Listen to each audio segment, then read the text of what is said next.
Hey everyone, I hope you all are doing well. So based on the copious inside information we have been receiving over the last few months, we already know what to expect in terms of features and hardware from the Galaxy S22 Trio. However, the chipset that the handset is rumored to come with remains a mystery. We know for sure that the Snapdragon model of the S22 will be available in areas including the United States, China and India, but where does that level the rest of the world? We have some inside information as well as a statement from Samsung on the subject that disclose some significant modifications. And plus, all of the S22 version price has also been leaked. Before that, we covered how Samsung has cancelled the Exynos 2200 event a few days before. They didn't explain why it was cancelled to the media or the users. It is extremely rare for the business to cancel events. OEMs don't cancel events like this unless there is a major issue. Well, the reason is, and this is a good news, since we have learned that Samsung has finally chosen to give users what they have been requesting for years, which is Snapdragon equipped Galaxy flagship for the global market.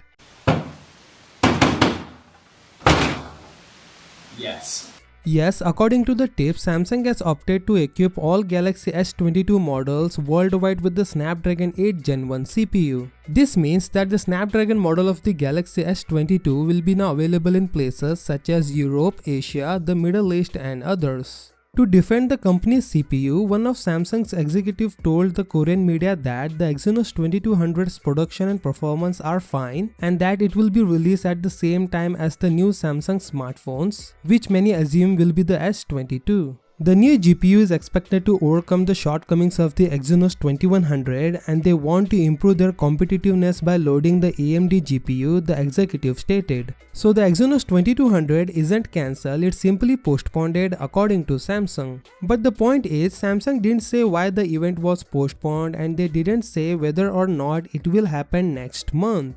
So in conclusion, European, Asia and other regions will receive the S22 with the Snapdragon 8 Gen 1, a Samsung flagship that is not inferior to the US equivalent. Next, we have a pricing leak for the S22 models in the United States and Europe. It implies that all of these smartphones will be priced $100 higher in the United States than its predecessor. The cost in Europe could be the same as the S21 lineup. Another South Korean source claims that the cost will be the same as the S21. If you ask me, I believe that cost will remain unchanged even in the United States because the hardware is mostly unchanged, implying that it will cost almost the same to construct this handset as the S21. So what are your thoughts on this Samsung's huge move? Tell me in the comment section below. With that said, subscribe if you like and I will see you in the next one.